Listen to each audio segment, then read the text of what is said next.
तो हमने देख लिया कि रिफ्रैक्शन कैसे होता है किसी भी इंटरफेस पे। तो मान लीजिए एक स्पेशल केस है हमारे पास कि लाइट सोर्स जो है वो ऑप्टिकली डेंसर मीडियम में है और रेयरर मीडियम में ट्रैवल कर रही है। तो जो रे नॉर्मली इंसिडेंट होगी वो नॉर्मली निकल जाएगी, लेकिन जैसे जैसे मैं एंगल बढ़ाऊंगा ये नॉर्मल से ज्यादा डिविएट होने की कोशिश करेगी। नाउ इस केस में आप देख पा रहे हो कि ये थोड़ा डिविएट हो रहा है, थोड़ा डिविएट हो रहा है। एक पॉइंट ऐसा आएगा जब वो रे जो है सरफेस को ग्रेज करता हुआ चला जाएगा, यानी इसे हम कहते हैं ग्रेजिंग रिफ्रैक्शन। ठीक है, तो इस पॉइंट पे हमारे पास जो एंगल ऑफ इंसिडेंस है inside the denser medium, that is called the critical angle. Clearly आप जान सकते हो क्रिटिकल एंगल क्यों कहेंगे इसे, क्योंकि वहां पर हमारे पास ग्रेजिंग रिफ्रैक्शन है। अब ग्रेजिंग रिफ्रैक्शन तो हो रहा है इस एंगल पे, इस एंगल के से ज्यादा अगर मैं एंगल ऑफ इंसिडेंस को बढ़ा दूं तो उस केस में क्या होगा, अब क्लियरली वो दूसरे मीडियम में जा नहीं पा रहा है, तो अब ये रिफ्लेक्ट हो जाएगा and it will follow the laws of reflection. यानी यहां पर इस केस में ये रे ऐसे ट्रैवल कर जाएगा जहां angle of incidence and angle of reflection are the same. तो because this reflection happens within the medium, this is called total internal reflection. Total क्यों, क्योंकि यहां पर कोई भी लाइट रे क्रॉस नहीं कर पा रही है, ना ही वो इंटरफेस पे अब्सॉर्ब हो रही है, सारी की सारी लाइट रेज इस एंगल पे जो है वो रिफ्लेक्ट हो जा रही है। So this is the principle of total internal reflection. और इस प्रिंसिपल को यूज करके बहुत सारे डिवाइसेस डिजाइन किए जाते हैं और बहुत सारी चीजें आप आगे भी देखोगे टोटल इंटरनल रिफ्लेक्शन के प्रिंसिपल पे।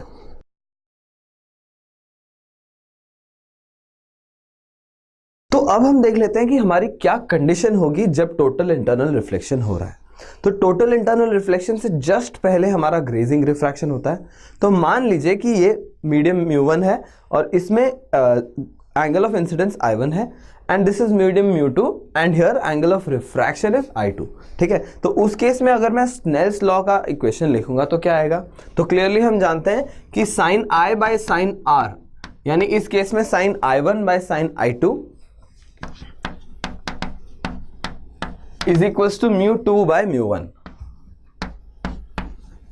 ठीक है, अब अगर मैं I1 और I2 की वैल्यू सब्स्टिट्यूट करूं तो I1 को मैंने C लिखा है क्योंकि ये क्रिटिकल एंगल है, इसे C से इजीली हम डिनोट कर सकते हैं। और I2 मुझे पता है कि 90 डिग्रीज होगा क्योंकि ग्रेजिंग रिफ्रैक्शन के केस में यहां पर 90 डिग्रीज की एंगल आती है। तो अगर मैं वैल्यू सब्स्टिट्यूट करूं तो मेरे पास आ जाता है sine C upon sine 90, that is nothing but 1 is equals to mu two by mu one. सही है, इसे मैं लिखूंगा 1 बाय म्यू12।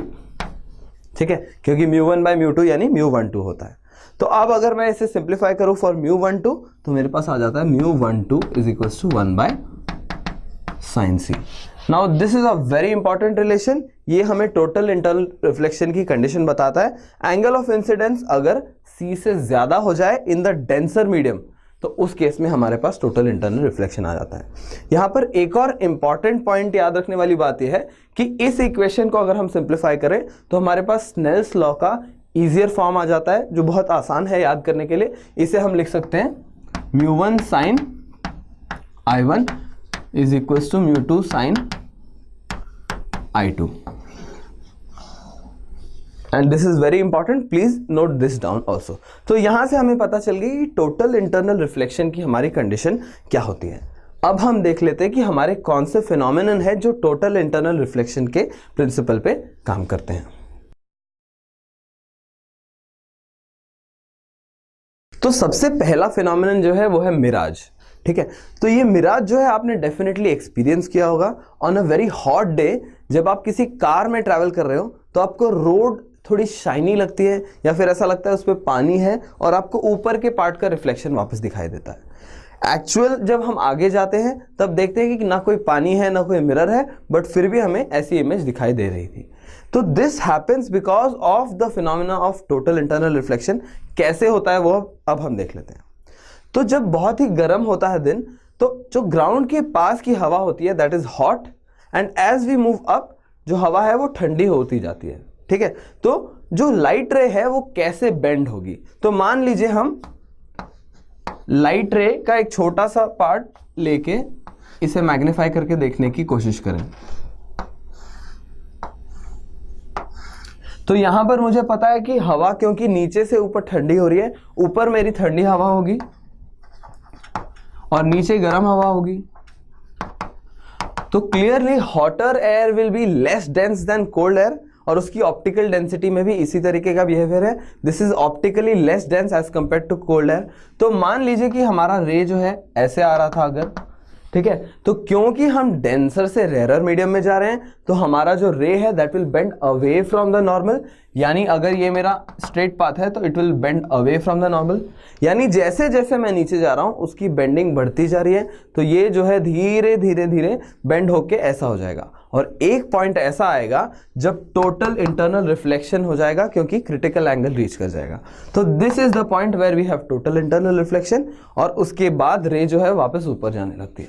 नाउ ये डिस्टेंस मैंने यहाँ पर बहुत छोटा दिखाया है, एक्चुअली बहुत लार्ज डिस्टेंस होता है, लगभग मान लीजिए 500 मीटर से 1 किलोमीटर का डिस्टेंस होता है। तो दिस रे is at a very oblique angle and उसी पॉइंट पे हमें मिराज दिखता है। अब ये रे जो है अगर हम ऑब्जर्वर देख रहा है इसे, तो इस रे को रिट्रेस करेगा स्ट्रेट लाइन में, तो जब ये रे रिट्रेस होती है स्ट्रेट लाइन में तो आप यहां देख सकते हो कि ये एक इमेज फॉर्म करेगा यहां पर, and this image is the reflection of this image of this object. तो ये जो रिफ्लेक्शन है इसे हम कहते हैं मिराज। तो आई होप ये टोटल इंटरनल रिफ्लेक्शन कैसे होता है और इससे मिराज कैसे फॉर्म होता है आपको समझ में आया होगा।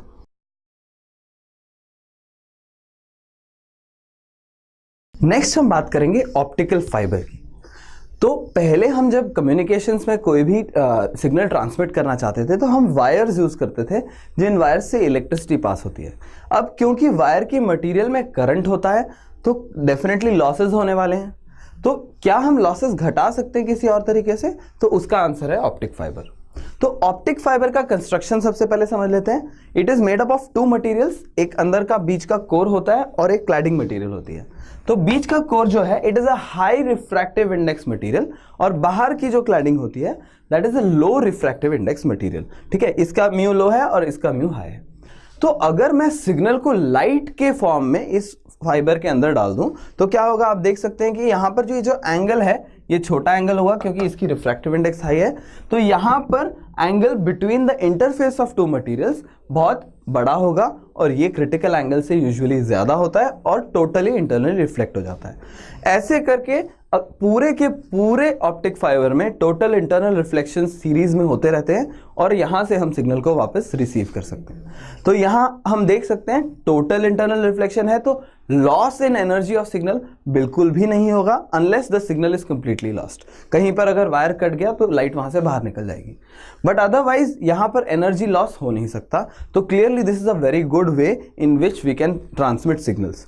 इसके अलावा ऑप्टिक फाइबर जो है लाइटिंग इंडस्ट्री में भी यूज होती है, because it can produce very different kinds of effect जो आप इन फोटोग्राफ्स में देख सकते हो।